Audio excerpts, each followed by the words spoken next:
6 cylinder சொன்னீங்க, அது குயிக்காக முடிக்கணும். எங்களுடைய ஆசை அதுதான். பெண்களுக்கு பாதுகாப்பு. பஸ்ஸு ஃப்ரீன்னு சொன்னீங்க, அது செய்யணும். மற்றதெல்லாம் கொஞ்சம் நல்லா பண்ணிட்டு வர்றாங்க. இன்னும் போக போக கொஞ்சம் நல்லா பண்ணுவாங்கன்னு நினைக்கிறேங்க. கொஞ்சம் ஊழல் இல்லாமல் கொஞ்சம் இப்போதைக்கு நல்லா இருக்குது. இந்த 1 மாதத்துல பரவாயில்ல. எந்த பிரச்சனை இல்லாமல் எந்த கெட்ட பேர் இல்லாமல் அடுத்த கட்சி வந்து விளையக்கூடாது.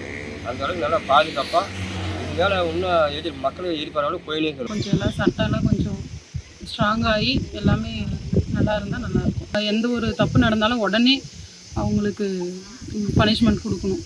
அந்த மாதிரி கொஞ்சம் ஸ்ட்ராங்காக பனிஷ்மெண்ட் கொடுத்தா மட்டும்தான் நம்மளுடைய இது நல்லாயிருக்கும். பாலியல் வன்கொடுமை அதெல்லாம் இப்போ இல்லாத இருக்குது. இந்த கஞ்சா அது எல்லாமே ஒழிக்கிறாங்க.